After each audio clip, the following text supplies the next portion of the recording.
Management কাকে বলে এবং এন্টারপ্রাইজ রিস্ক ম্যানেজমেন্টের সাথে ট্র্যাডিশনাল রিস্ক ম্যানেজমেন্টের যে পার্থক্য আছে সেটা, এবং আমরা শুনবো, আলোচনা করব যে স্ট্রেস টেস্টিং কিভাবে করা হয় সেটা। তো প্রথমে আমাদের এন্টারপ্রাইজ রিস্ক ম্যানেজমেন্ট সম্পর্কে দেখলাম গত যে সে এক্সামে আমাদের প্রশ্ন আসছে কি যে এন্টারপ্রাইজ রিস্ক ম্যানেজমেন্ট কাকে বলে এবং ট্র্যাডিশনাল রিস্ক ম্যানেজমেন্টের সাথে এর পার্থক্য কি। এখানে এই যেহেতু এটা আলোচনা হয়ে গেছে, জাস্ট যেহেতু প্রশ্নে এসে গেছে সেহেতু অল্প আলোচনা করে আমরা বেশি আলোচনা করবো এর কম্পোনেন্ট গুলো কি আর স্ট্রেস টেস্টিং কিভাবে করা হয়। এই দুইটা জিনিস জানলেই এই চ্যাপ্টার মোটামুটি শেষ। তারপরে আমরা আজকে সলিউশন করার চেষ্টা করব ষষ্ঠ বিপিতে 2025-এ, ব্যাংকিং প্রফেশনাল এক্সামিনেশন 2025-এ 5 দাগের যে প্রশ্নটা, ম্যাথটা আসছিল সেটা, এবং 7 এবং 8 কেস স্টাডি দুইটা আমরা আলোচনা করব।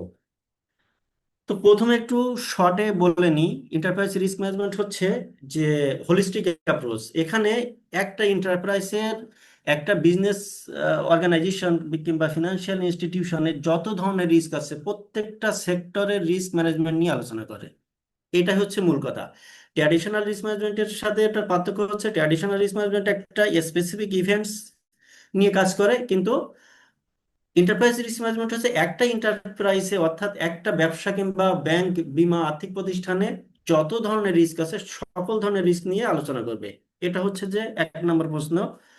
আর অবজেক্টিভস অফ ইআরএম ফ্রেমওয়ার্ক, ইআরএম ফ্রেমওয়ার্কের কিছু অবজেক্টিভস আছে, কি কি কারণে ইআরএম আমাদের গঠিত হচ্ছে, এন্টারপ্রাইজ রিস্ক ম্যানেজমেন্ট গঠিত হচ্ছে। সেটা প্রথম অবজেক্টিভসটা হচ্ছে promote a strong risk culture. একটা রিস্ক কালচার কিন্তু প্রতিষ্ঠানের জন্য অনেক বেশি গুরুত্বপূর্ণ, কারণ প্রত্যেকটা এমপ্লয়ি যদি তাদের কাজ সম্পর্কে, তাদের কাজের রিলেটেড রিস্ক সম্পর্কে না জানে, তাহলে কিন্তু সেটা রিস্ক মিটিগেট করতে পারবে না, রিস্ক ম্যানেজ করতে পারবে না। এই জন্য স্ট্রং রিস্ক কালচারটা খুবই গুরুত্বপূর্ণ একটা প্রতিষ্ঠানের রিস্ক ম্যানেজমেন্টের জন্য। স্ট্রং রিস্ক কালচার কিভাবে করে, প্রত্যেকটা প্রতিষ্ঠান তার লেভেলে যে কাজটা করে সেই কাজের রিস্ক সম্পর্কে জানে এবং মিটিগেটের ওয়েটা সেটা বাইর করে, এবং সে তার ওই ডেস্ক থেকে সে মিটিগেটটা করে। 2 নম্বর বলছে যে support the banks strategy. Enterprise risk management যেহেতু প্রত্যেকটা এমপ্লয়ি রিস্কটাকে ম্যানেজ করতে জানে, মিটিগেট করতে জানে, সেহেতু এটা ব্রডার ওয়েতে ব্যাংকের স্ট্র্যাটেজিটা এটা সাপোর্ট করে, ব্যাংকের স্ট্র্যাটেজি যথাযথভাবে এস্টাবলিশ করার জন্য এটা সহায়তা করে। তার হচ্ছে যে develop an appropriate risk governance structure. Risk governance যে স্ট্রাকচার আছে, যেমন পলিসি, প্রসিডিওর, তারপর হায়ারার্কি যেগুলো আছে, এই সকল হায়ারার্কিকে সে আরো বেশি উন্নত করে। কারণ হচ্ছে যে প্রত্যেকটা এমপ্লয়ি, প্রত্যেকটা সেক্টরে, প্রত্যেকটা ডিভিশনে যদি রিস্ক ম্যানেজমেন্টটা প্রপার হয় তাহলে রিস্ক গভর্নেন্স স্ট্রাকচারটা অনেক সুন্দর হয়। তারপরের অবজেক্টিভটা হচ্ছে protect the banks reputation from significant risk. Enterprise risk management যেহেতু সকল ধরনের রিস্ক নিয়ে আলোচনা করে, সেহেতু সে ব্যাংকের রেপুটেশনটা প্রোটেক্ট করে যাতে রেপুটেশন হ্যাম্পার না হয়। রিস্ক ম্যানেজমেন্ট যদি বেশি স্ট্রেনদেন হয় তাহলে ব্যাংকটা ফিনান্সিয়ালি অনেক গেইন করে, রেপুটেশন অনেক ভালো হয়। সর্বশেষ যে অবজেক্টিভ হচ্ছে যে comply with laws and government regulations. Basel 3 কিংবা রিস্ক ম্যানেজমেন্ট যে গাইডলাইন আছে এখানে কিন্তু অনেকগুলা রুলস রেগুলেশন আছে, তারপর তাদের ইন্ডিকেটর আছে। এই যখন রিস্ক ম্যানেজমেন্টটা প্রপারলি ফাংশন করা মানে কি, এই সকল ধরনের ইন্ডিকেশন, কি রিস্ক ইন্ডিকেটর, সকল ধরনের রিস্কগুলো, রিপোর্টিংগুলো, পলিসি, প্রসিডিওরগুলো, যেমন আমরা যখন আইক্যাপ রিপোর্ট জমা দেয়, ইন্টারনাল ক্যাপিটাল এডুকেসি অ্যাসেসমেন্ট প্রসেস, এখানে কিন্তু প্রসেস ডকুমেন্টস থাকে, অনেকগুলো ডকুমেন্টস, কোর রিস্কের যেগুলো ম্যানুয়াল আছে, তারপর অন্য অন্য ডিভিশনের যেগুলো ম্যানুয়ালগুলো আছে রিস্ক রিলেটেড, সকল ধরনের রিস্ক রিলেটেড ম্যানুয়ালগুলো আপডেট আছে কিনা, এই আমাদের আইক্যাপ যে যখন রিপোর্ট জমা দিতে হয় বাংলাদেশ ব্যাংকে, তখন এই সকল ধরনের ম্যানুয়াল আপডেট করে আমাদের জমা দিতে হয়। এটা কিন্তু একটা রেগুলেটরি কমপ্লায়েন্স, তারা দেখে যে আমরা রিস্ক সম্পর্কে অ্যাওয়ার কিনা, প্রত্যেকটা ব্যাংক রিস্ক সম্পর্কে অ্যাওয়ার কিনা, তারা রিস্কটাকে যথাযথভাবে ধারণ করে কিনা এবং সেটা পরিপালন করে কিনা। তো এই এন্টারপ্রাইজ রিস্ক ম্যানেজমেন্ট যদি প্রপারলি ফাংশন করে তাহলে কিন্তু গভর্নমেন্ট যে রুলস রেগুলেশন কিংবা বাংলাদেশ ব্যাংকের যে ডিরেক্টিভস গুলো আছে, যে নির্দেশনাগুলো আছে, সেই নির্দেশনাগুলো আমরা যথাযথভাবে পালন করতে পারি। ইআরএম এর বলছে যে ultimate responsibility for the implementation of effective ERM framework lies with the CRO of the organisation. Chief risk officer হলো ইআরএম সঠিকভাবে ইমপ্লিমেন্টেশন করবে। এটা হচ্ছে অবজেক্টিভস। ইআরএম যদি যথাযথভাবে ইমপ্লিমেন্টেশন হয় তাহলে অবশ্যই ব্যবসা এবং প্রতিষ্ঠান অনেকগুলো সুবিধা ভোগ করবে। প্রথম হচ্ছে improve risk management, risk management আরো বেশি ইমপ্রুভ হবে, ডিসিশন মেকিং করতে অনেক বেশি সুবিধা হবে, প্রপার ডিসিশন মেকিংটা করা যাবে। তারপর বলছে যে ইফিসিয়েন্সি বাড়বে, স্টেক হোল্ডারদের কনফিডেন্স বাড়বে। স্টেক হোল্ডার বলতে কি, আমরা ইন্টারনাল এবং এক্সটার্নাল যত ধরনের স্টেক হোল্ডার আছে, অর্থাৎ ব্যাংকের সাথে স্বার্থ সংশ্লিষ্ট কিংবা তার বাইরে যতগুলো মানুষ এঙ্গেজমেন্ট আছে সবগুলোকে স্টেক হোল্ডার বলে। তো স্টেক হোল্ডারদের কনফিডেন্স বাড়বে, তারপর রেপুটেশনটা বাড়বে। এটা হচ্ছে, এটা আপনারা পড়ে নিয়েন, কারণ এটা তো যেহেতু থিওরিটিক্যাল, আমরা যখন ম্যাথ আলোচনা করবো আমরা ওইখানে সময় বেশি নিব, যেহেতু আমরা একটু লেটে শুরু করছি আজকে। তো এটা থিওরিটিক্যাল, আপনারা পড়লেই পারবেন।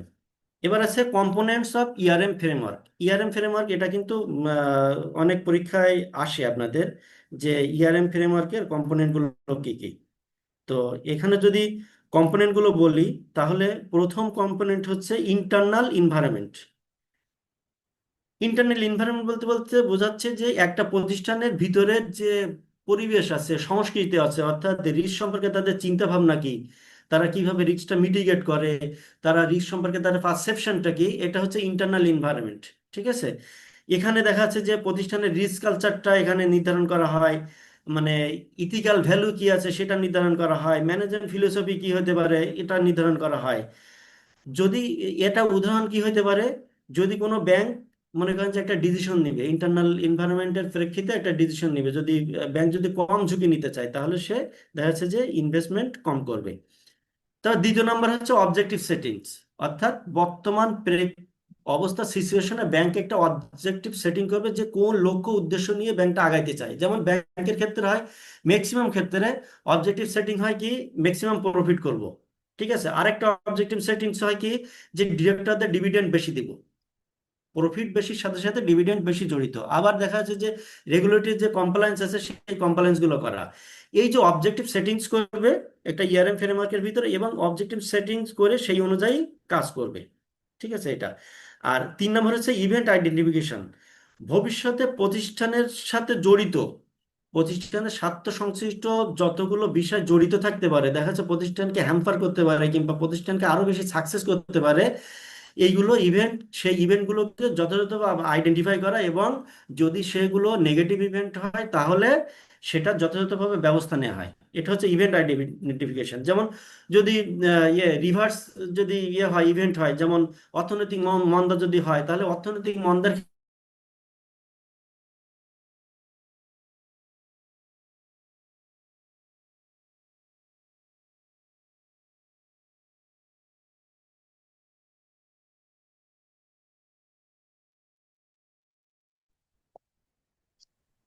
শুনতে পাচ্ছি না। আপনি কি শুনতে পাচ্ছেন?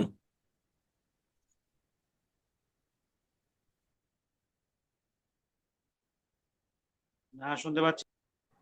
শোনা যাচ্ছে না তো।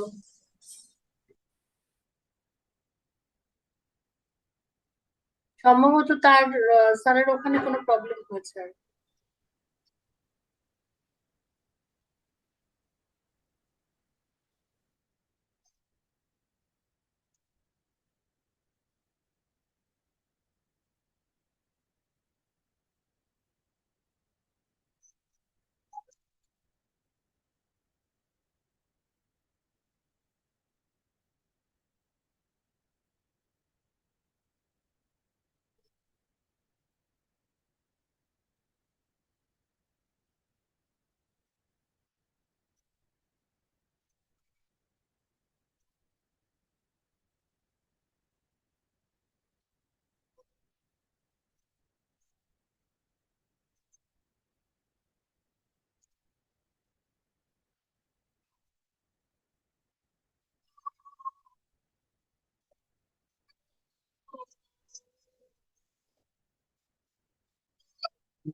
হ্যালো, সরি, আসলে আমার কানেকশনটা একটু প্রবলেম করতেছে। আপনারা কি শুনতে পাচ্ছেন? হ্যাঁ, এখন শুনতে পাচ্ছি। ওকে ওকে, সরি, আমার আসলে কানেকশনটা একটু প্রবলেম করছিল তো এই জন্যে। আচ্ছা, আমরা আলোচনা করছিলাম যে কম্পোনেন্ট অফ এন্টারপ্রাইজ রিস্ক ম্যানেজমেন্টে। এখানে আপনারা কতটুকু শুনছেন জানি না, কতটুকু শুনতে পাইছেন এটা? এটা কি আলোচনা শুনছিলেন আপনারা? Event identification. স্যার এই যে ইভেন্ট আইডেন্টিফিকেশন। আইডেন্টিফিকেশন। আচ্ছা, ঠিক আছে, থ্যাংক ইউ। তারপর হচ্ছে যে রিস্ক অ্যাসেসমেন্ট। এখানে ভবিষ্যতে কি ধরনের রিস্ক নিয়ে একটা প্রতিষ্ঠানে কি ধরনের রিস্ক অ্যারাইজ হইতে পারে, সে সেই রিস্ক সম্পর্কে অ্যাসেস করা। আর তারপরে বলছে যে রিস্ক রেসপন্স। রিস্ক রেসপন্সটা হচ্ছে যে আমরা রিস্কটা গ্রহণ করব, না শেয়ার করব, না অ্যাভয়েড করব। ওই যে আগে একদিন বলছিলাম যে রিস্কটা যে ওই হাই মিডিয়াম লো আছে না, হাই লো হাই লো, একটা আছে লাইকলিহুড আর একটা আছে ইম্প্যাক্ট। যে যদি বারবার ঘটে এবং যদি সেটা বেশি ইয়ে হয়, সিভিয়ার হয়, তাহলে সেটা অ্যাভয়েড করব। এটা হচ্ছে রিস্ক রেসপন্স। আমরা নিব, অ্যাভয়েড করব, না শেয়ার করব। Risk response. Control activities. এটা কন্ট্রোল অ্যাক্টিভিটিস বলতে যে এই রিস্কটা কন্ট্রোল করার জন্য কি কি অ্যাক্টিভিটিস আছে, যেমন internal policy procedure, risk limit করা থাকতে পারে, এই ধরনের এটা আলোচনা করা হয় এই যে কন্ট্রোল অ্যাক্টিভিটিস নিয়ে। তারপরে বলছে যে ইনফরমেশন অ্যান্ড কমিউনিকেশন। এই রিস্ক সম্পর্কে ডিসিশনগুলো প্রতিষ্ঠানের সকল ধরনের সকল লেভেলের এমপ্লয়ীদের কাছে কমিউনিকেট করা, তাদেরকে জানানো এবং সেই অনুযায়ী শিক্ষা দেওয়া যে কিভাবে রিস্কটা ম্যানেজ এবং মিটিগেট করতে হয়। তারা মনিটরিং মনিটরিং হইতে পারে যে ইন্টারনাল কন্ট্রোল অ্যান্ড কমপ্লায়েন্সের মাধ্যম দিয়ে মনিটরিং করা, এবং ব্যাংকের যে নিজস্ব স্ট্র্যাটেজি আছে সেই স্ট্র্যাটেজির মাধ্যমে রিস্কটাকে মনিটরিং করা, যাতে রিস্ক মিটিগেট করতে সুবিধা হয়। এটা হচ্ছে যে components of enterprise risk management, ERM. প্রথমটা হচ্ছে যে internal environment, objective settings, event identification, risk assessment, risk response, control activities, information and communication, এবং পরবর্তীতে হচ্ছে মনিটরিং। তো আমরা এবার আলোচনা করব যে সেভেন 7RS। এখানে আছে যে ওই একই জিনিস, recognition and identification of risk, ranking or evaluation of risk, responding to significant risk, ওই যে অ্যাভয়েড ট্রান্সফার শেয়ার। তারপর হলো যে resourcing control, reaction plan, reporting and monitoring risk, reviewing the risk management framework. আর এখানে আছে যে different steps involve in successful implementation of ERM. এখানে 10টা স্টেপ আছে, 10টা স্টেপ এই 4টা মেন ক্যাটাগরিতে বিভক্ত। সেটা হচ্ছে প্ল্যানিং অ্যান্ড ডিজাইনিং। যে কোনো কাজ যদি আমরা ইমপ্লিমেন্ট করতে চাই তাহলে কিন্তু প্রথমে প্ল্যান করতে হবে এবং ডিজাইন করতে হবে। প্ল্যানিং অ্যান্ড ডিজাইনিং, তারপর আছে যে ইমপ্লিমেন্টিং অ্যান্ড বেঞ্চমার্কিং। আমরা কিভাবে ইমপ্লিমেন্ট করব, আমাদের বেঞ্চমার্কটা কি হবে সেটা ডিসাইড করা। তারপর measuring and monitoring, learning and reporting. এখানে প্ল্যানিং অ্যান্ড ডিজাইনিং এর ক্ষেত্রে বলছে যে আগে আপনাকে বোর্ড ম্যান্ডেট নিতে হবে, বোর্ডের অ্যাপ্রুভাল নিতে হবে যে আমরা এই এই রিস্ক নিতে চাচ্ছি, এই এই ধরনের ইনিশিয়েটিভ নিতে যাচ্ছি, তার এগেনস্টে এতগুলো রিস্ক হতে পারে, এটা বোর্ডকে জানাইতে হবে, বোর্ডকে বোঝাইতে হবে। তারপর বলছে যে plan the scope of ERM initiative and develop common language of risk. একটা প্ল্যান করতে হবে আমরা কিভাবে এটা ইনিশিয়েটিভ নেব এবং এর কমন ল্যাঙ্গুয়েজ কি হবে, সবাই যাতে ইউজার ফ্রেন্ডলি হয়, একটা ল্যাঙ্গুয়েজ দিয়ে, মনে করেন যে ইউজার ম্যানুয়াল দিয়ে সেটা প্রত্যেকটা এমপ্লয়িকে বোঝাইতে হবে, পড়াইতে হবে, ট্রেনিং নিতে হবে। তারপর বলছে যে establish the risk management strategy framework and the roles and responsibility. Strategy, risk management strategy কি হবে, ফ্রেমওয়ার্ক কি হবে, কিভাবে আগাবো, তারপর কার রোলস, রেসপন্সিবিলিটি, অথরিটি কি হবে সেটা প্রপারলি সেটা বর্ণনা থাকতে হবে। এটা হচ্ছে যে প্ল্যানিং অ্যান্ড ডিজাইনিং। তারপর হচ্ছে যে ইমপ্লিমেন্টিং অ্যান্ড বেঞ্চমার্কিং। আমাদের বেঞ্চমার্ক কি হবে, adopt suitable risk assessment procedure and agreed risk classification system, establish risk significance benchmark and undertake risk assessment. আমরা একটা বেঞ্চমার্ক ধরতে হবে যে কোন সে পর্যন্ত আমরা যে সেক্টরাল কনসেন্ট্রেশন নিচ্ছি, আমরা এখন যে ম্যাথটা করব সেখানে আছে যে আরএমজি সেক্টর, অর্থাৎ এই যে বেঞ্চমার্ক করতে হবে যে আরএমজি সেক্টর একটা ব্যাংক কত তার টোটাল লোন পোর্টফোলিওতে কত পার্সেন্ট আরএমজি সেক্টরে দিবে, এবং আরএমজি সেক্টর যদি কোনো কারণে ক্ষতিগ্রস্ত হয় তাহলে ব্যাংক কি ধরনের শক নিতে পারবে, এই যে বেঞ্চমার্ক সেট করতে হবে। তারপর হচ্ছে determine risk appetite and risk tolerance level. ওই যে ওই বেঞ্চমার্ক অনুযায়ী রিস্ক অ্যাপিটাইট করতে হবে, একটা ব্যাংক কত কি পরিমাণ রিস্ক নিতে চাচ্ছে এবং তার রিস্ক টলারেন্স লেভেলটা কি, এগুলো ডিটারমাইন করতে হবে। তো হচ্ছে মেজারিং অ্যান্ড মনিটরিং, এই রিস্কটা মেজার করবে এবং রেগুলার বেসিসে মনিটর করবে। মনিটর ছাড়াই কিন্তু কোনো রিস্ক ম্যানেজমেন্ট সম্ভব না, কারণ আপনার হাতের টাকা যখন আরেকজনের কাছে ধার দিবেন তখন কিন্তু ওই ব্যক্তি কিংবা প্রতিষ্ঠান আপনি টাকা চাইতে গেলে কিন্তু সবসময় টাকা নাও দিতে পারে, তো আপনার কিন্তু অলওয়েজ একটা রিস্ক থেকে যায়। এই জন্যে লোনের ক্ষেত্রে, ইনভেস্টমেন্টের ক্ষেত্রে অলওয়েজ যে বিষয়টা বিবেচনা করতে হয় সেটা হচ্ছে যে টাকাটা যখনই আপনি ক্লায়েন্টকে দিয়ে দিচ্ছেন তখন থেকেই মূলত মনিটরিংটা শুরু করা উচিত। কারণ আপনার দেখা যাচ্ছে যে একটা ব্যবসা প্রতিষ্ঠান, খুচরা ব্যবসা প্রতিষ্ঠানকে আপনি টাকা দিলেন মালপত্র কেনার জন্য, সে ওই টাকাটা ডাইভার্ট করে অন্য কিছু করতে পারে। আপনি যদি রেগুলার বেসিসে মনিটরিং করেন, ব্রাঞ্চ ভিজিট করেন, কি বলে ওই যে তার হলো ফ্যাক্টরি ভিজিট করেন, তাহলে তার কি পরিমাণ স্টক আছে আপনি জানতে পারবেন। এই মনিটরিং এর মাধ্যম দিয়ে কিন্তু প্রপার রিস্ক ম্যানেজমেন্ট হয়। তাহলে আপনি যেহেতু যদি বারবার তার ওখানে যান, তার সম্পর্কে খোঁজ খবর নেন, তার স্টক আপডেট নেন, তাহলে সে বুঝবে কি যে না, ইনি আমার সবসময় খোঁজ খবর রাখে, এনার টাকাটা দিয়ে দিতে হবে, আমি এখানে এই টাকাটা নিয়ে অন্য জায়গায় ফান্ড ডাইভার্ট করতে পারবো না।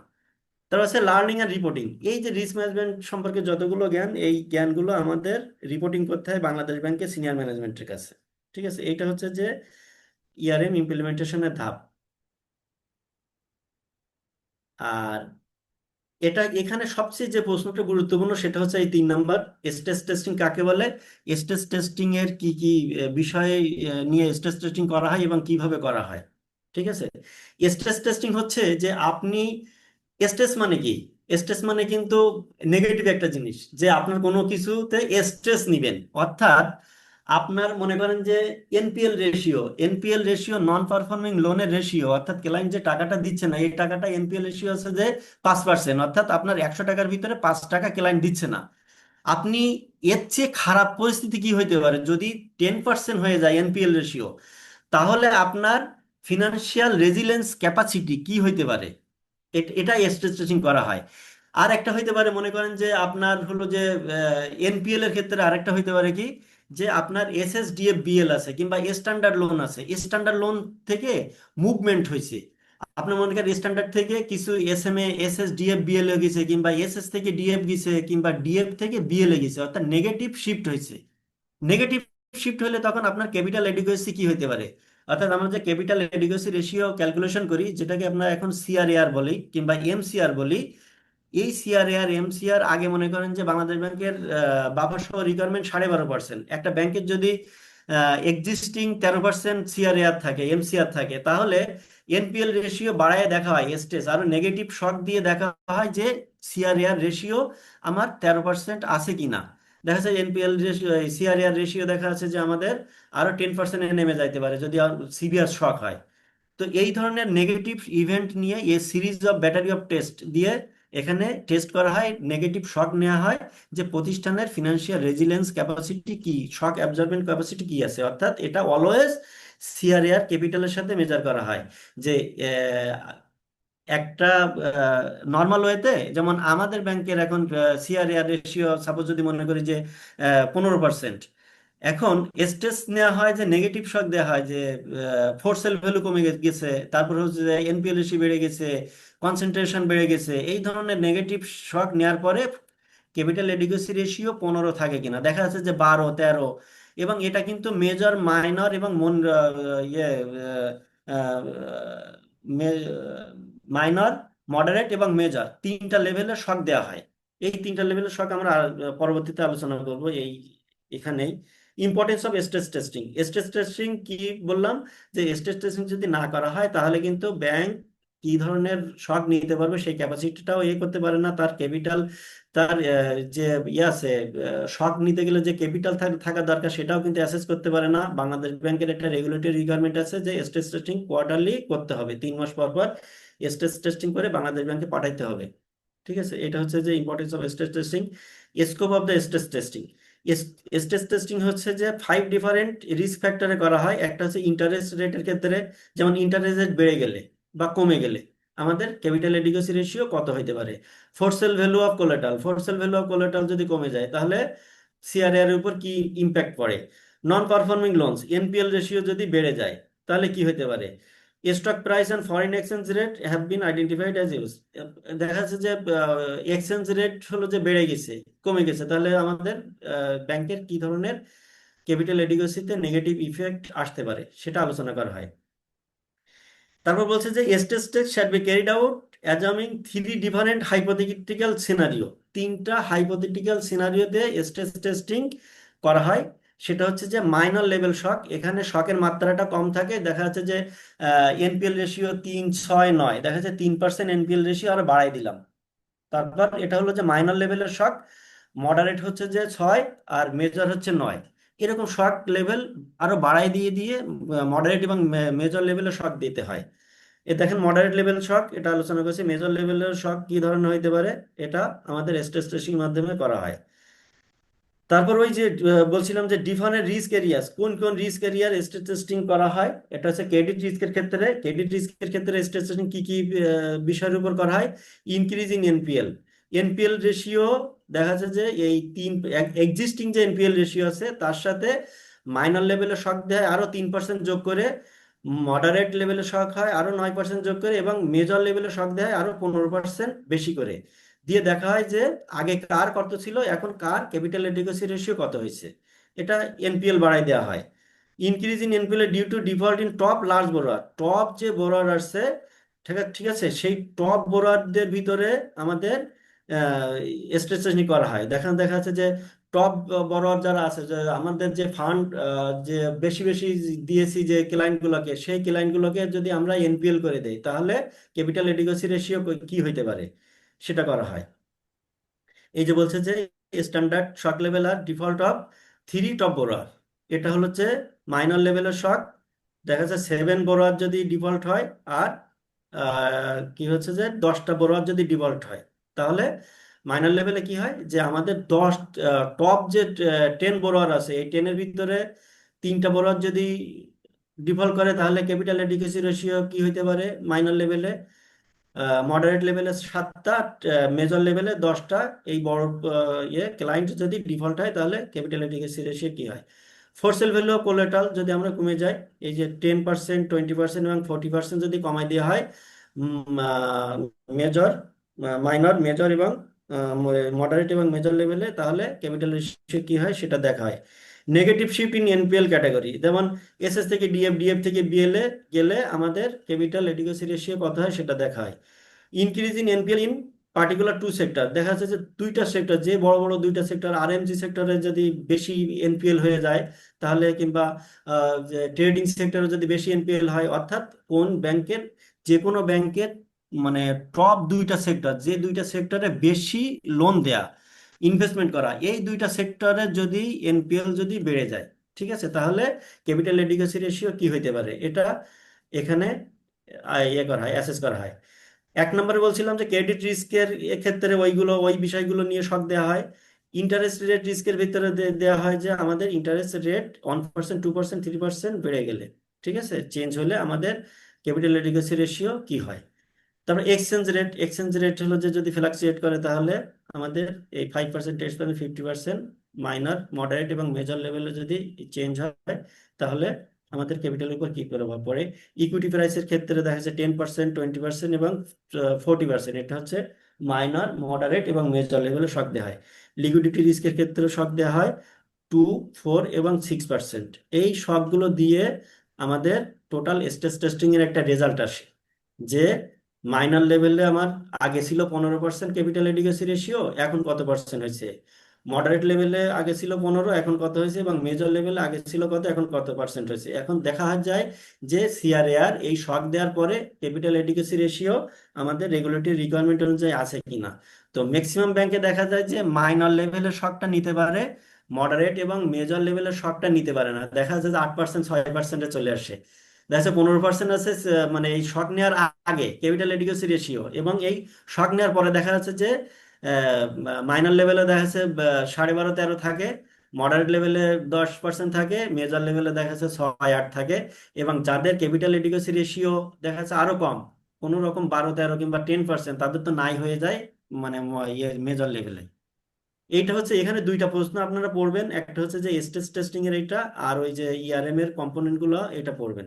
এখানে আসলে স্ট্রেস টেস্টিং সম্পর্কেই আসতে পারে প্রশ্ন, ঠিক আছে। এই চ্যাপ্টারটা অনেক ছোট। আমরা এখন আলোচনা করব হচ্ছে যে আমাদের ম্যাথ নিয়ে, আমাদের গত লাস্ট যে ইসে ম্যাথটা পড়ছে, আপনারা কি দেখতে পাচ্ছেন এটা? হ্যালো, কেউ কি দেখতে পাচ্ছেন এই স্লাইডটা যেটা দিয়েছি একটু?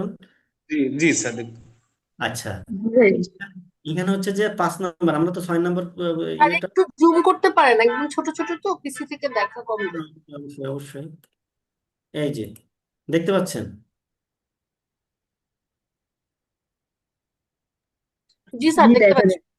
আচ্ছা, আমরা 6 নম্বর তো সলিউশন করছিলাম, আজকে 5 নম্বর করবো, এবং 7 এবং 8 তিনটা প্রশ্ন সলিউশন করবো। আমরা একটু সময় বেশি নেবো, যেহেতু একটু আমাদের ইমতিয়াজ ভাই আগের সেশনটা একটু দেরিতে ছাড়ছে, আমরা 10-15 মিনিট নিব, সমস্যা নাই। দেখেন 5 নম্বর বলছে যে silver bank PLC holds high quality liquid asset HQLA. HQLA ওদের আছে 220 crore. High quality liquid asset বলতে ক্যাশ এবং ক্যাশ ইকুইভ্যালেন্ট যে অ্যাসেট গুলো আমাদের ক্যাশ হিসেবে আছে, যেমন cash in hand, bank balance Bangladesh ব্যাংকে থাকতে পারে, লোকাল কারেন্সি, ফরেন কারেন্সিতে থাকতে পারে। এই ক্যাশ যেগুলো আছে এবং ক্যাশ ইকুইভ্যালেন্ট, অর্থাৎ আমরা যেগুলো কোনো লস মানে ছাড়াই অতি দ্রুত আমরা ক্যাশে রূপান্তর করতে পারবো, সেগুলো হলে কোয়াসি ক্যাশ, অর্থাৎ ক্যাশ ইকুইভ্যালেন্ট। এই ক্যাশ এবং quasi cash high quality liquid asset, এই অ্যাসেট আছে কোন ওই সিলভার ব্যাংক পিএলসির আছে যে 220 কোটি টাকা। এবং যদি ওই ব্যাংকের কোনো স্ট্রেস সিনারিও যদি হয়, কোনো খারাপ সিচুয়েশন হয়, নেগেটিভ পাবলিসিটি কিংবা যে কোনো খারাপ সিচুয়েশন যদি ফেস করে, তাহলে বলছে যে 30 দিনে ওদের ক্যাশ আউটফ্লো অর্থাৎ ডিপোজিট তুলতে পারে 180 কোটি। বোঝা গেছে? একটা ব্যাংকের 220 কোটি টাকা হাকলা আছে, এবং ওই ব্যাংকের ওভারঅল সিচুয়েশনের প্রেক্ষিতে ওরা একটা অ্যাসেস করছে, যেটা আমাদের হচ্ছে ইসে করে এসএলপি হয়, স্ট্রাকচারাল লিকুইডিটি প্রোফাইল। এসএলপি তে দেখা যায় 3 মান্থ 6 মান্থ, 1 বছর 2 বছর 5 বছর বাকেটে কি ধরনের ডিপোজিট আছে এবং এই ডিপোজিট উইথড্রয়াল রেট কেমন, স্ট্রেস সিচুয়েশনে কেমন এবং নর্মাল সিচুয়েশনে ডিপোজিট উইথড্রয়াল রেট কত। তো এইগুলো মানে বিবেচনায় নিয়ে এই সিলভার ব্যাংক ওদের বলছে যে কোনো একটা বছর ইন্ডে তাদের হাই কোয়ালিটি লিকুইড অ্যাসেট ছিল 220 কোটি এবং স্ট্রেস সিনারিওতে 30 দিনে তাদের ক্যাশ আউটফ্লো হয় 180 কোটি। আমাদের ক্যালকুলেশন করতে হবে এলসিআর, লিকুইডিটি কাভারেজ রেশিও, অর্থাৎ এই সিচুয়েশনে আমাদের যে আছে, যে ক্যাশ নেট ক্যাশ আউটফ্লো আছে, এই নেট ক্যাশ আউটফ্লো এত কোটি টাকা আছে, এর এগেনস্টে আমাদের কাভারেজ কতটুকু আছে এটা আমরা এখানে যেটা করব, ক্যালকুলেশন করব।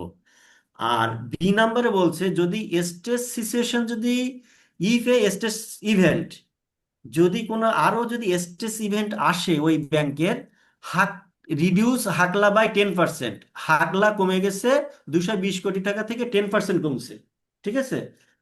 আর এই যে আহ, এই স্ট্রেস সিচুয়েশনে ক্যাশ আউটফ্লো হয়েছে, আরো বেশি আউটফ্লো হয়েছে, অর্থাৎ মানুষজন টাকা বেশি তুলে নিচ্ছে, ক্যাশ আউটফ্লো 30% বেড়ে গেছে, তাহলে আমাদের হাকলা কমছে। এখানে কিন্তু দুইটা নেগেটিভ মানে করছে, নেগেটিভ শক হয়েছে এটা। একটা আছে আমাদের হাই কোয়ালিটি লিকুইড অ্যাসেট কমছে এবং ক্যাশ আউটফ্লো বেড়ে গেছে, অর্থাৎ ব্যাংক থেকে টাকা উঠায় নিয়ে গেছে।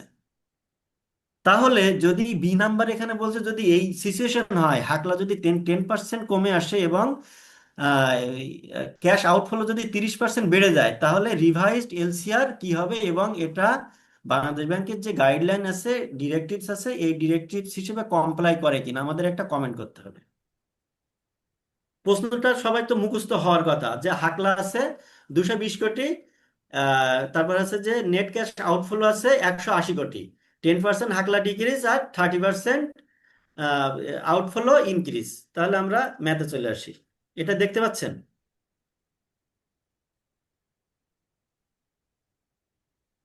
এটা দেখতে পাচ্ছেন? পার্টিসিপেন্ট একটু করেন, রেসপন্স করেন। জি স্যার দেখা যাচ্ছে। আচ্ছা, দেখছি। দেখেন আমাদের এলসিআর এ গাইডলাইন যেটা আছে, ব্যাজেল 3 গাইডলাইনে লিকুইডিটি কাভারেজ রেশিও রিকোয়ারমেন্ট হচ্ছে এই যে দেখেন গ্রেটার দেন আর ইকুয়াল টু 100%, অর্থাৎ আপনার 100% হাকলা থাকতে হবে কমপক্ষে, এটা রিকোয়ারমেন্ট। তো আমরা যদি ক্যালকুলেশন করি liquidity coverage ratio LCR equal to, উপরে যাবে হাই কোয়ালিটি লিকুইড অ্যাসেট, নিচে আসবে net cash outflow in 30 days multiply by 100। এটা আমি অবশ্যই করছি, ক্যাম স্ক্যানার দিয়ে করছি, কেটে গেছে। আচ্ছা, এখানে দেখেন হাকলা 220 কোটি, একেবারে সিম্পল ম্যাথ এটা, এটাতে কোনো প্রবলেম নাই। আমাদের ওই যে কেস স্টাডিতে একটু প্রবলেম আছে, এটা এটা আপনারা এক পলকে দেখলেই পারবেন। তাহলে আমরা এই 220 কোটি হাকলা 180 দিয়ে ভাগ দিলাম, আমাদের 122.22, অর্থাৎ কি আমাদের রেগুলেটরি রিকোয়ারমেন্ট ছিল গ্রেটার দ্যান আর ইকুয়াল টু 100%, তাহলে আমাদের 122% আছে এই যে সিলভার ব্যাংকের। আমরা এখানে লিখছি যে কমেন্টে as per bezel 3 minimum requirement of LCR is 100%, minimum 100%, so the bank is bezel 3 compliant. এটা একটা কমেন্ট করলাম পাশের এ। এবং পাশের বিতে বলছে যে হাকলা 10% রিডিউস হয়েছে, হাকলা রিডিউস বাই 10%, অর্থাৎ 220 কোটি থেকে 10% রিডিউস করলে হচ্ছে 198 কোটি।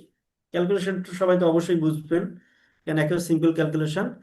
আউটফ্লো ইনক্রিজ বাই 30%, তাহলে 180 প্লাস এই 30% ইনক্রিজ করে দিলাম, আউটফ্লো 180 থেকে 234 কোটি। আগে আউটফ্লো ছিল 180 কোটি, এখন এই স্টেজ সিনারিওতে ওইটা 234 কোটি হয়ে গেছে ওই ডেটে।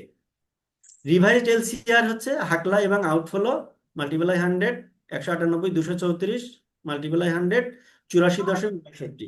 এটা কিন্তু আমাদের কম্পালাই করে নাই। The revised LCR is less than 100%, so in this scenario the bank is not. Reverse এলসিআরটা আরেকটু বলবেন? কোনটা? রিভার্স এলসিআরটা কি করলাম আমরা? রিভাইজড এলসিআর বলতে আমাদের এলসিআর লিকুইডিটি কাভারেজ রেশিও, উপরে হাকলা নিচে নেট ক্যাশ আউটফ্লো একই। হ্যালো, বুঝতে পারছেন? আমরা হাকলা যে রিভাইজ যে হয়েছে, আমাদের যে পজিশনটা হয়েছে, হাকলাকে আমরা ওপেন করা 10%, সাউন্ড আসতেছে। আমরা হাকলাকে 10% কমাই দিছি, 198 হয়েছে 220 থেকে, এবং আউটফ্লো ইনক্রিজ হয়েছে 30%। এটা আউটফ্লো ছিল আগে 180 কোটি, এখন হয়েছে 234 কোটি। তাহলে উপরে যাবে হাকলা, নিচে যাবে আউটফ্লো। হাকলা 198 divided by 234। বোঝা গেছে?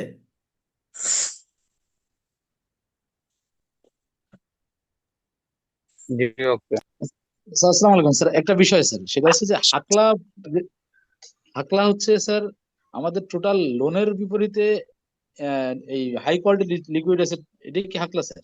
হ্যাঁ হ্যাঁ, হাকলা টোটাল টোটাল লোন আমাদের লোনের এগেইনস্টে আমরা যে, বিপরীতে 100%, মানে 1,000 কোটি টাকা লোন দিলে আমার 1,000 কোটি টাকায় হাকলা থাকতে হবে, ব্যাপারটা কি হ্যাঁ তাই হ্যাঁ স্যার? হ্যাঁ, এটা ক্যালকুলেশন জি আছে স্যার। আপনার, হলো যে ইসে আছে আপনার, ক্যাপিটালের 400% আছে, হাকলা আছে, আরেকটা ইয়ে আছে। এই তিনটাতে যে লোয়ারটা, যে হলো যে এই লোয়ার হবে সেইটা নিতে হবে আপনার। ঠিক আছে? ও জি স্যার, জি স্যার। স্যার আউটফ্লো বলতে কি স্যার, মানে টাকা বেরিয়ে যাচ্ছে স্যার ব্যাংক হ্যাঁ, থেকে, টাকা ব্যাপারটা বেরিয়ে এরকম যাচ্ছে, স্যার?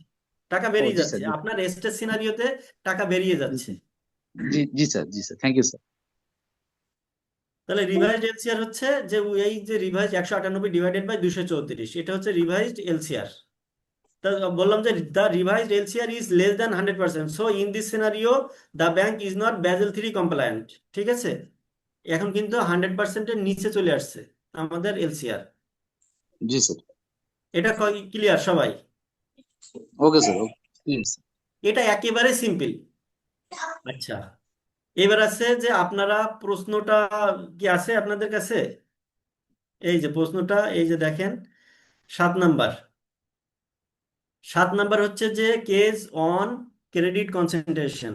এই কেসটা একটু পড়েন সবাই, একটু মেমোরাইজ করার চেষ্টা করেন। মেমোরাইজ করলে কি, পড়ার সাথে সাথে যদি আপনি ফিগারগুলো এগুলো মনে রাখতে পারেন, তাহলে কিন্তু বারবার আপনার ইসে এক্সামের সময় বারবার কিন্তু প্রশ্নের দিকে তাকাতে হয় না।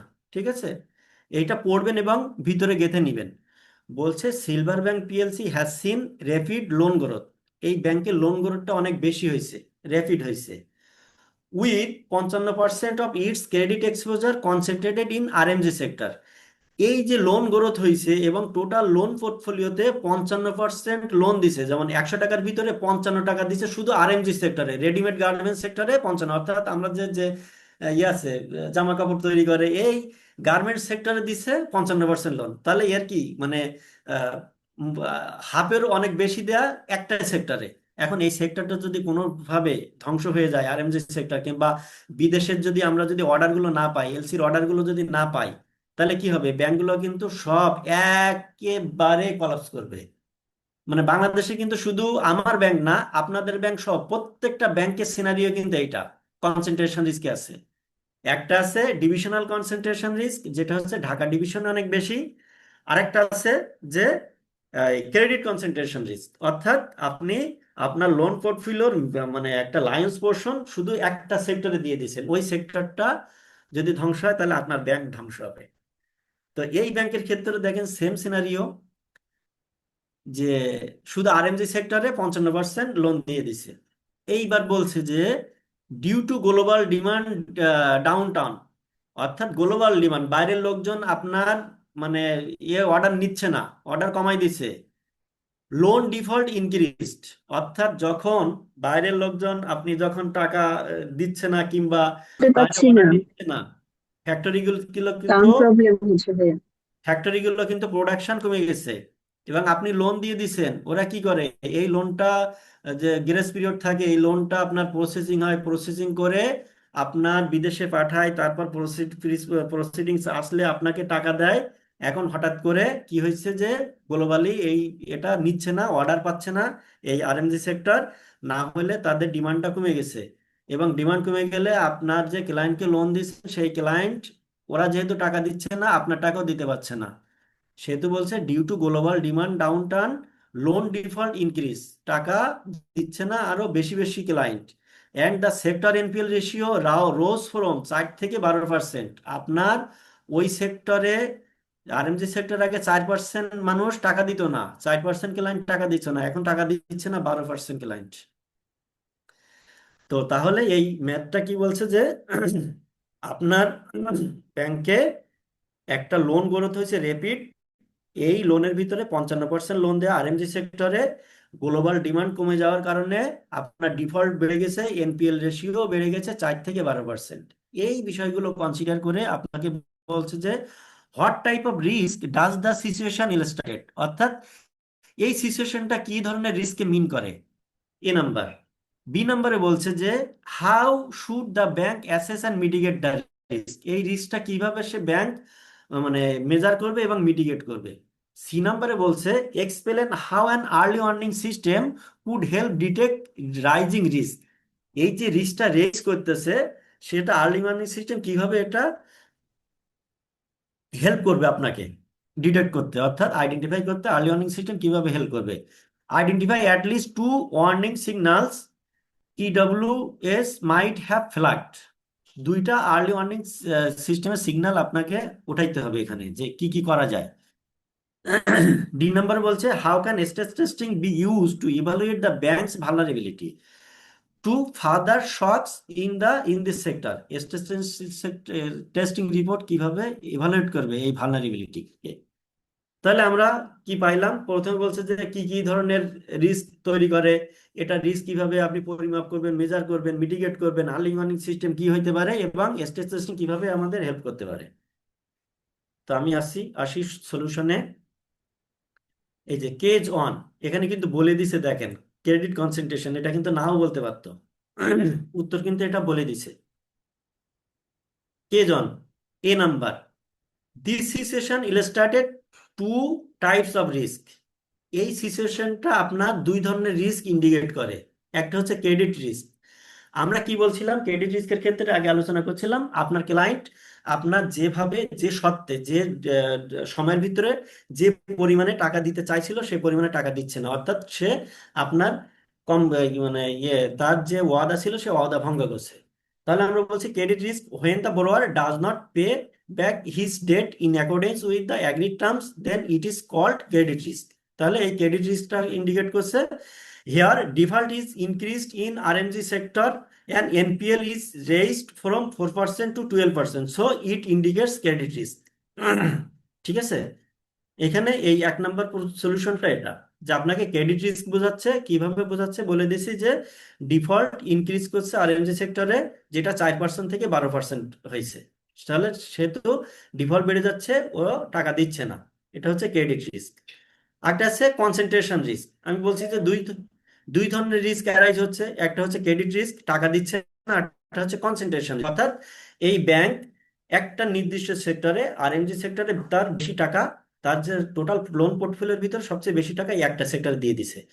When a bank lends lion portion of এটা ছিল মানি, পরে ডাক দিলাম কয়জন কয় 4 জন দিয়ে দিছে পরে আরেকজন এসে। Lion portion of money in meeting all এ যাওয়ার সেক্টর, খবর দেবে টাকাটা না দেন দ্য রিস্ক আর আছে না? arised is called concentration risk. Here 50%, here 55% loan exposure is in RMI sector, it creates concentration risk। ঠিক আছে, এটা কিন্তু একেবারে ইজি, ক্রেডিট রিস্ক আর কনসেন্ট্রেশন রিস্ক। 2 নম্বর বলছে যে bank should assess and mitigate the risk in the following ways, bank risk assess করবে কিভাবে, পরিমাপ করবে কিভাবে, সেটা বলতেছে যে টু অ্যানালাইজ পোর্টফোলিও, অর্থাৎ এই যে পোর্টফোলিওর ভিতরে মানে কোন সেক্টরে কতটুকু আছে, কোন সেক্টরে এনপিএল কত, সেটা অ্যানালাইসিস করবে ব্যাংক। ঠিক আছে, এটা রিস্ক অ্যাসেসমেন্ট।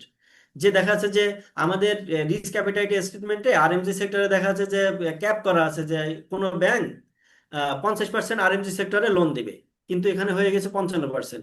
এই জন্য এই মানে এটা রিস্ক অ্যাপিটাইট স্টেটমেন্ট, তারপর টোটাল লোন পোর্টফোলিওকে সে অ্যানালাইসিস করবে, এটা হচ্ছে অ্যানালাইসিস করে রিস্কটা অ্যাসেস করবে। টু রিভিউ ক্রেডিট কোয়ালিটি, অর্থাৎ ব্যাংক যে লোন দিছে এর কোয়ালিটি কতটুকু, এখানে কোন কোন কত পার্সেন্ট এনপিএল আছে, কোন সেক্টর কতটুকু দেয়া আছে, কোন কোন বোরারের, অর্থাৎ যে আমরা বোরারদের ক্রেডিট রেটিং করি, যে double A triple A rating client কতটুকু আছে, তারপর বি সি ডি ক্লায়েন্টের রেটিং কি আছে, আমাদের ইন্টারনাল একটা রিস্ক রেটিং করি যেটাকে ICRRS internal credit risk rating system, এখানেও মেজার করি তার ফিনান্সিয়াল যে আছে অ্যাসেট লাইবিলিটি দিয়ে আমরা টোটাল বাংলাদেশ ব্যাংক যে ফরম্যাট দিচ্ছে ICRRS, এই ফরম্যাট অনুযায়ী আমরা রিস্ক রেটিং করি। তো এই ক্রেডিট কোয়ালিটিকে আমরা রিভিউ করব।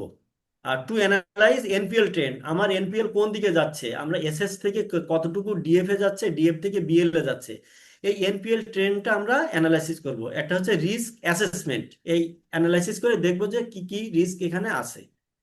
আর রিস্ক মিটিগেশনে কি হইতে পারে, to diversify the loan in different sector. যেহেতু আরএমজি সেক্টরে এই এটা ব্যাংকটা বেশি লোন দিয়ে ফেলাইছে, সো আরএমজি সেক্টর থেকে আমরা ডাইভার্সিফাই করতে হবে, আমাদের আছে রিটেল এসএমই সেক্টরে লোনটা ডাইভার্সিফাই করতে হবে। To appraise loan in a stricter way, অর্থাৎ লোন যখন দিব তখন বেছে মানে দেখে পরীক্ষা করে ভালো ভালো ক্লায়েন্টকে আমরা লোনটা ডিসবার্স করব, অ্যাপ্রুভাল দিব। এটা হচ্ছে risk mitigation. To limit sector exposure, দেখা যাচ্ছে যে আমরা যে লার্জ বড়োয়ার যে লিমিট দেই, এই লিমিটগুলো আমরা একটা ক্লায়েন্টকে যাতে বেশি না লিমিট দিতে পারে, এই লিমিটটা আমরা করব, ক্যাপ করে দিব, যে একটা একটা ক্লায়েন্টকে আমরা এই 100 কোটি 200 কোটির বেশি টাকা দিব না। কারণ যদি কোনো সেক্টরে যদি কোনো একটা ক্লায়েন্টকে টাকা বেশি দেওয়া হয়, ওই একটা ক্লায়েন্ট ব্যাংকটাকে ধ্বংস করার জন্য যথেষ্ট। তো এটা হচ্ছে রিস্ক মিটিগেশন। তারপর হচ্ছে টু ইনক্রিজ প্রভিশনিং, আমাদের যে প্রতি বছরে, এখন যেহেতু প্রতি বছর শেষ হয়েছে, এখন কিন্তু কম কুইক সামারি অডিট চলছে প্রত্যেকটা ব্যাংকে। বাংলাদেশ ব্যাংক যে হলো যে ইসে আগে ছিল ডিবিআই, ডিবিআই থেকে এসে ইন্সপেকশন করে, ইন্সপেকশন করে দেখে যে টোটাল লোন পোর্টফোলিওতে কতটুকু মানে প্রভিশনিং করতে হয়, আপনার ক্লাসিফাইড ইনভেস্টমেন্ট কত আছে, এসএসডিএফ বিএল কত আছে, তার এগেনস্টে প্রভিশনিং করতে করতে হয়। আপনি কত দেখাইছেন, আপনার অ্যাকচুয়াল কত দেখানো উচিত ছিল, আপনি কত প্রভিশনিং দেখাইছেন, এইটার উপর বেসিস করে দেখা যাচ্ছে কোনো ব্যাংক আগে এনপিএল দেখাইছে 4%, বাংলাদেশ ব্যাংক অডিট এসে সেটা হচ্ছে 6%, 8%। এবং আপনারা জানেন যে অনেক ব্যাংকের এনপিএল রেশিও 80-90%। ঠিক আছে, তারা 100 টাকার লোন দিচ্ছে, 90 টাকা তাদের লোনটা দিচ্ছে না। তো এই বাংলাদেশ ব্যাংক যখন কুইক সামারি কম্প্রিহেন্সিভ অডিটে আসে, এসে আপনার প্রভিশনিংটা বাড়ায় দেয়, অর্থাৎ আপনার এনপিএলটা আরো বেশি করায় দেয়। আপনি দেখা যাচ্ছে যে আন্ডার দ্য বাস্কেটে রাখছেন, আপনার বেডের নিচে কিছু চাপা দিয়ে রাখছেন, যেটা অ্যাকচুয়াল এনপিএল, আপনার এনপিএল দেখান নাই, আপনি স্ট্যান্ডার্ড হিসেবে দেখাই দিচ্ছেন। তো এখানে এই বাংলাদেশ ব্যাংক এসে কি করে, আপনাকে বলে যে না, এইগুলো আপনার যেহেতু এনপিএল টাকা দিচ্ছে না, আপনি বিভিন্নভাবে রিশিডিউল রিস্ট্রাকচারিং করে ক্লায়েন্টকে বুঝাইছেন কিংবা বাংলাদেশ ব্যাংকে বুঝাইছেন, এখন বাংলাদেশ ব্যাংক বুঝতে চাচ্ছে না, বলছে তারা যে ওয়ান সাইড সুপারভিশনে এসে বলছে যে না, এই ক্লায়েন্টগুলোকে বিএল করে দিতে হবে, বিএল করে দিলে এর এগেনস্টে 100% প্রভিশনিং রাখতে হবে। তো এই প্রভিশনিংটা যদি আমাদের বাড়াইতে পারি, তাহলে কিন্তু রিস্ক মিটিগেট হয়। আপনারা জানেন যে সকল ধরনের রিস্ক কিন্তু লাস্টলি মিটিগেট হয় ক্যাপিটাল দিয়ে। তো যখন আপনাদের কোনো ব্যাংকের নেট প্রফিট হবে, নেট প্রফিট থেকে কিন্তু আমাদের স্ট্যাটিউটরি রিজার্ভ বা রিটেন আর্নিংসে আমাদের রাখা হয়, যাতে পরবর্তীতে প্রভিশনিং করা যায়। তো এটা হচ্ছে রিস্ক মিটিগেশন। তাহলে রিস্ক অ্যাসেসমেন্ট এবং মিটিগেশন দেখলাম বি নাম্বারে। সি নাম্বারে দেখি যে early warning system is a method to warn notify a risk in advance বা ইনস্ট্যান্টলি, যে এই ওয়ার্নিং দিবে। ঠিক আছে, পসিবল আর্লি ওয়ার্নিং সিস্টেমটা হচ্ছে increase NPL ratio, NPL ratio যখন বেড়ে যাবে তখন ওটা ইন্ডিকেট করবে, আপনার লাল হয়ে যাবে। আমাদের যেমন এক্সেলের ডাটা দেয়া আছে, দেয়া আছে, ফর্মুলা দেয়া আছে, যে আমাদের একটা স্ট্যান্ডার্ড আছে, দেখা যাচ্ছে 4%, আমাদের টার্গেট আছে যে 2026 সালে 4% এনপিএল আমরা করব, 4%-এর বেশি এনপিএল হইতে দেবো না। যখন 4%-এর বেশি হবে, ও কিন্তু লাল হয়ে যাবে। ঠিক আছে, তো এই এনপিএল রেশিও যখন বেড়ে যাবে তখন লাল হয়ে যাবে। Increase delay payment overdue loan, যখন ডিলে পেমেন্ট ওভারডিউ লোন যখন বেশি হবে, তখন সে আর্লি ওয়ার্নিং দিবে। যেমন ডিলে পেমেন্ট যদি আমাদের দেখা যাচ্ছে যে ওভারডিউ স্টেজ যে অ্যাকাউন্ট থাকে, স্টেজ অ্যাকাউন্টের পরিমাণ যদি কোনো ব্যাংকের 500 কোটি টাকা থাকে, যখন 500 কোটি সে করবে, 500 কোটি ছাড়িয়ে যাবে, তখন সেটা লাল হয়ে যাবে, ইন্ডিকেট করবে। তারপর হচ্ছে decrease export order due to global downturn, global ডাউনটার্নের কারণে এক্সপোর্ট অর্ডারটা ডিক্রিজ হবে। তারপর হচ্ছে deterioration of borrowers cash flow, borrower cash flow কিন্তু ডেটোরিয়েট করবে, যখন এক্সপোর্ট অর্ডার আপনার কমে যাবে, তখন কিন্তু cash flow, borrower cash flow deteriorate করবে, অর্থাৎ তার ক্যাশ কিন্তু হবে না, ক্যাশ ইন হ্যান্ড কিন্তু থাকবে না। এই আছে যে আর্লি ওয়ার্নিং সিস্টেম ইন্ডিকেটর, এই চারটা আপনার যে কোনো দুইটা লিখতে পারে। ডি নাম্বারে বলছে যে in this scenario if NPL ratio increase more 12% থেকে 20%, ওখানে আমাদের কি বলছে 4% থেকে 12% হয়েছিল। এখন বলছে যে স্টেজ সিনারিও আমরা এদের কিভাবে হেল্প করতে পারে।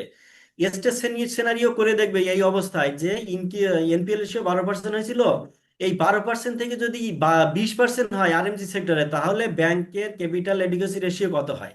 ঠিক আছে, এখানে দেখে যে then bank assess how much the loan loss, এই লোন লস কি পরিমাণ হইতে পারে। এনপিএল রেশিও আরএমজি সেক্টরে 12% থেকে 20% হতে আমাদের লস কতটুকু হয়।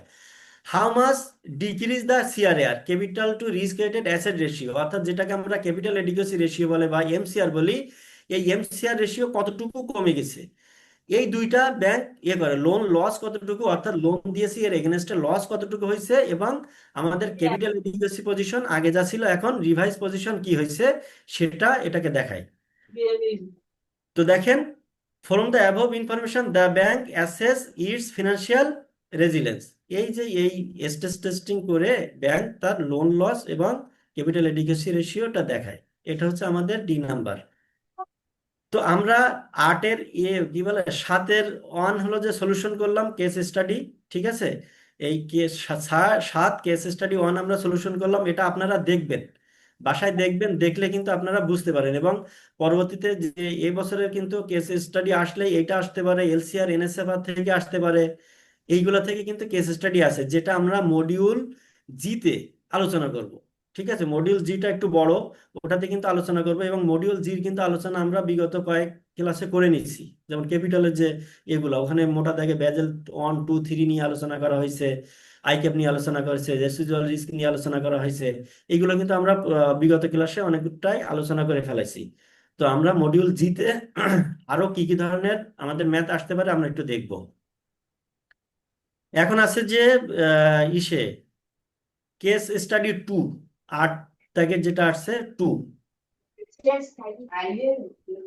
এখন দেখেন যে 8-এর 2-তে কি আছে আমাদের, এই যে 2-তে আছে যে case scenario, ABC bank PLC receive the Bangladesh bank inspection report last week. অর্থাৎ আপনারা জানেন যে বাংলাদেশ ব্যাংক কিন্তু এই যে ইন্সপেকশন করে ডিবিআই থেকে, এখন করে আরবিএস, রিস্ক বেস সুপারভিশন। ঠিক আছে, এটা অন সাইট অফ সাইট হয়, আমরা ডসে রিপোর্ট পাঠাই, আরবিএস এ পাঠাই, on site off site supervision কিন্তু করে বাংলাদেশ ব্যাংক। তো এই এবিসি ব্যাংক বাংলাদেশ ব্যাংকের যে ইন্সপেকশন করে গেছিল, সেই ইন্সপেকশন রিপোর্টটা গত সপ্তাহে পেয়েছে। ঠিক আছে, ইন্সপেকশন রিপোর্টটা বাংলাদেশ ব্যাংক কমপ্লিট করে দিয়েছে যে আপনার ব্যাংকের এই অ্যানোমালি আছে, এই বিষয়গুলো আপনারা অ্যাড্রেস করেন না। তো এই ইন্সপেকশন রিপোর্ট লাস্ট উইকে পেয়েছে, এবং এতে কি পাইছে, the management section of the report highlighted the following issues. এই রিপোর্টে কিন্তু ম্যানেজমেন্টের যে ইনক্যাপাবিলিটি আছে, ইনএফিসিয়েন্সি আছে, এটা কিন্তু করে, একটা করে ম্যানেজমেন্টের, একটা করে টোটাল ব্যাংকের ফিনান্সিয়াল পজিশন নিয়ে। তো এই ম্যানেজমেন্টের কি ধরনের ইনএফিসিয়েন্সি আছে সেটা এই রিপোর্টে আলোচনা করছে। এখানে এ নাম্বারে বলছে recurring internal fraud incidents occurred in 3 branch, যে ইন্টারনাল যে ফ্রড, অর্থাৎ আমরা যারা কর্মচারী আছে ব্রাঞ্চে, ক্যাশ সেকশন কিংবা ইনভেস্টমেন্ট সেকশন কিংবা যে কোনো সেকশনে যে এমপ্লয়ি আছে, এই এমপ্লয়িরা টাকা চুরি করছে কিংবা যে কোনো ভাবে ফান্ড ডাইভার্ট করছে, ক্লায়েন্টের নামে ফল্ট মানে একটা ফিকটিসিয়াস একটা অ্যাকাউন্ট করে টাকা নিছে। যেমন আমাদের ব্যাংকে কিছু কিছু ক্ষেত্রে হয় কি যে ক্লায়েন্ট ডিপিএস এ টাকা দিছে, আমাদের সেই সৎ অফিসার সেটা দেখা যাচ্ছে ডিপিএস এ জমা না দিয়ে নিজের টাকা মনে করে নিয়ে গেছে বাসায়। তো এরকম হইতে পারে। বলছে যে যে এই যে এবিসি ব্যাংক, এই ব্যাংক 3টা ব্রাঞ্চে রিকারিং ইন্টারনাল ফ্রড হয়। আসসালামু আলাইকুম শরীফ ভাই। ওয়ালাইকুম আসসালাম। ভাইয়া সময় তো শেষ ভাইয়া। আচ্ছা, আমি অবশ্যই একটু ইমতিয়াজ ভাই লাস্টে স্যার ছিল, যদি সময় শেষ হয় সমস্যা নাই, আমরা আগামী ক্লাসে এটা কেস স্টাডি আলোচনা করব, এবং আমি আশা করতেছি আগামী 2 থেকে 3টা ক্লাসে আমি শেষ করতে পারবো আমার এই এটা মডিউলটা, আমার এই যে এটা ম্যানুয়ালটা আমি শেষ করতে, সাবজেক্টটা শেষ করতে পারবো, সমস্যা নেই। আপনি আচ্ছা ঠিক আছে, যদি তাহলে আমরা বুঝতে ডিয়ার পারেন পার্টিসিপেন্ট, তাহলে আমরা এখন আপনি করব। হ্যাঁ। আচ্ছা স্যার, এই প্রশ্নটার সলিউশনটা একটু শেয়ার দিয়ে দিয়েন। হ্যাঁ, আমি 2টা দিয়ে দিব, আপনারা বাসায় দেখবেন, এবং আমি নেক্সট ক্লাসে এই সলিউশনটা নিয়ে আলোচনা করব। ঠিক আছে, আচ্ছা, আমি শেয়ার প্রশ্নটা অবশ্যই দিবেন স্যার। প্রশ্নটা আপনারা তো অনলাইনে পাবেন। আচ্ছা, তারপর আমি দিয়ে দিব, সমস্যা তারপর নাই। দিয়ে দিয়েন স্যার। আচ্ছা ঠিক আছে, আসসালামু ইমতাজ আলাইকুম। ভাই আপনি বলেন। ভাই নিজাম ভাই আপনি বলেন, সমস্যা নাই। ওকে। কোনো আছে কিনা আমাদের পার্টিসিপেটের উদ্দেশ্যে, কোনো আমাদের পরবর্তী ক্লাস কবে হবে না হবে কোনো ডিরেকশন থাকলে আপনি দিতে পারেন। পরবর্তী ক্লাসটা আসলে 27-28 আমরা দেখি, থিঙ্কিং করি কি করা যায়, আচ্ছা কন্টিনিউ ঠিক করার আছে, আপনি তো নোটিফাই চেষ্টা করবেন, করবো। আপনি তো সবাইকে জানাবেন। ঠিক আছে, কন্টিনিউ করার চেষ্টা করবো, মিটিং এ জানাই দেবো। ওকে ওকে, থ্যাংক ইউ। আসসালামু আলাইকুম। আসসালামু আলাইকুম। তো ডিয়ার পার্টিসিপেন্ট, তাহলে আমরা এই পর্যায়ে আমাদের ক্লাসটা এন্ড করব, আর সাথে সাথে আমরা লগ ইন করবো, আপনারা প্লিজ জয়েন করবেন।